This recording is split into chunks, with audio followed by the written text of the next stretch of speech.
Hello everybody, welcome to another video. We've got a bit of transfer news, a little bit of a transfer update. It's always exciting when we get to talk about transfers. Everyone loves a good old transfer. Before I do get into the context of this video, if you are new here and if you do enjoy the video, don't forget to give us a like and a subscribe as well. It would be greatly appreciated. But we're just going to go straight into it, start flying into it. And this is what has come out from Pletty, a very good source. He covers mostly Germany, but he can do a bit of the Premier League as well. And he says Manchester United and Newcastle are closely monitoring Elliot Anderson. Nottingham Forest will ask for a transfer fee in the region of 100 to 120 million pounds.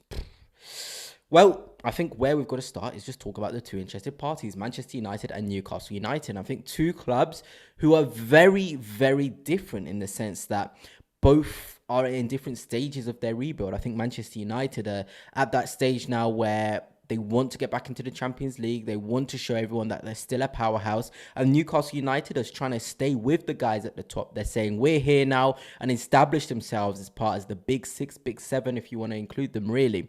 And, of course, there's the emotional attachment of Elliot Anderson towards Newcastle United. He said it many times before. He's hinted many times before that he'd be open to a move back to Newcastle United. Eddie Howe himself has come out in interviews to talk about Elliot Anderson as a player he would like to have at the club. So you've got all of this stuff. So that from an emotional sort of standpoint, you can see why Elliot Anderson would be of interest of Newcastle and why he would have interest in going to Newcastle United as well. So we can talk about Manchester United's interest, which is obviously a huge club, by the way, a massive club, and they're looking pretty good under Amarin right now. And of course, Elliot Anderson himself will want to push himself to play at the highest level.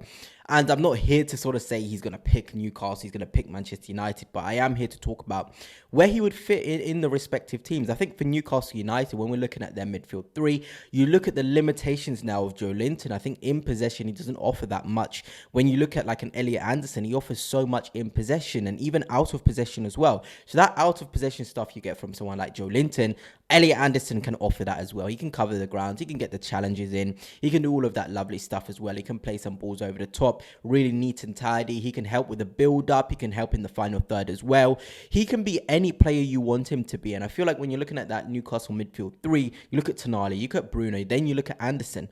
That's got potential to be one of the best in the world. It really has. Three quality midfielders, all of which are under the age of 26, 27. So you've got players who are able to impact for more years as well. So when I look at it, it just looks paper made, or, it looks written in the stars for him to go and work at Newcastle United.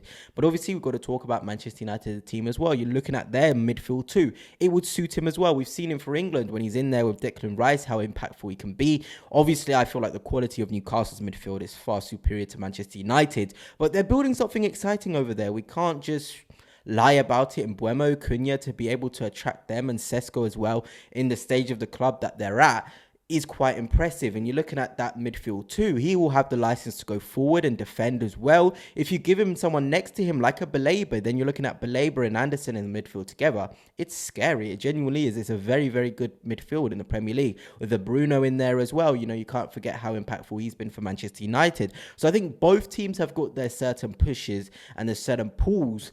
But, him being a Geordie lad, him supporting Newcastle United, like I said, I'm not going to be the guy to say he's going to pick this team, he's better off going here. But what I'm going to say is it just seemed more written in the stars for him to go to Newcastle United.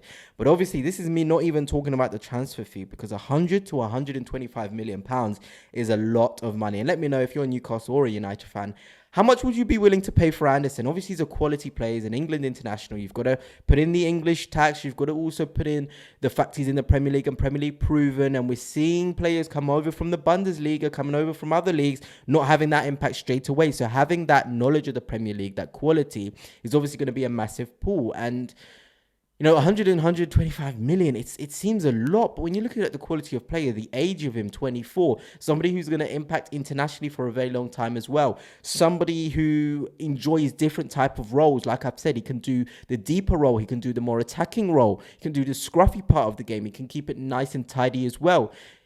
He does seem like a proper player, and maybe this is where the sort of thing comes in, where if he was called Elliot Pedri or Pedri Anderson, he would be 120 million plus. Like, he's the sort of player you can see working in a Barcelona whilst being a workhorse, but someone technically really, really good. So when we're talking about him and that price tag, I think Forest are well within their rights to ask for a lot of money. I think for me, 70, I'd say is fair. 70 to 75 million pounds is fair. You look at the powerhouses that Newcastle and Manchester United are, and the money that they're willing to spend on players. I mean, Manchester United spent nearly 100 million on Sesko, 70 on Mbeumo, 65 on Cunha.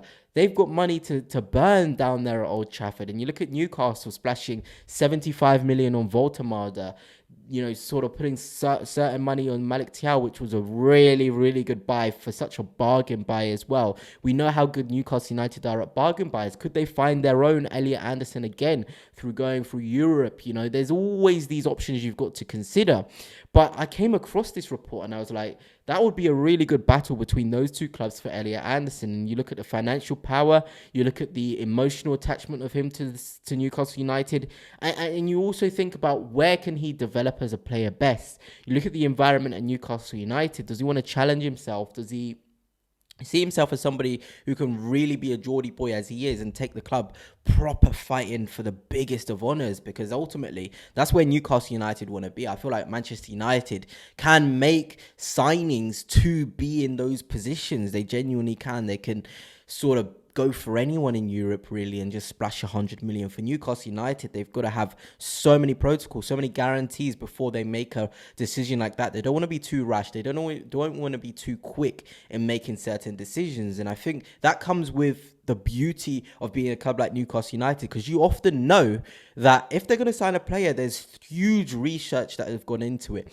I can't remember a player in which Newcastle United have signed and have been like, he's a flop. Even the guys that people can talk about, like Sven Botman, I've seen people call him a flop for some reason. He's not played that much due to injury worries. You're even looking at the cheaper deals like Dan Burns, spot on. More expensive deals like Tonali and Bruno Guimaraes and Isak, spot on. Voltemada, spot on. Anthony Gordon, so many question marks. But if you had said £40 million, he is performing better than a £40 million player. I know the sort of ratings towards him from a lot of Newcastle United fans isn't too high. I understand why you may not be a fan of him, but you have to agree that he is done more than his transfer fee. He's done better than the 40 million fee that is being suggested. Then you're looking at Elanga. It's probably the one signing who hasn't kicked on, but Eddie Howe. They're going to slowly integrate him. They're slowly going to help him. I know 55 million Premier League proven, you'd expect more. But look, it's a new environment nonetheless, and he'll come good. I have no sort of qualms about it. I think Elanga's a phenomenal player, and United fans will know that. So for Newcastle, it's big when they want or are willing to even entertain discussions above 70 million, because it means it's a really good player. So yeah, anyway, that's it for now. Let me know your thoughts. Are you a United fan, Newcastle fan? Where do you think Elliot Anderson would be best suited? I'm not going to answer that question, but one thing is for sure, he's a phenomenal player, and 125 million price tag that's on him is a lot of money, but he could be worth it.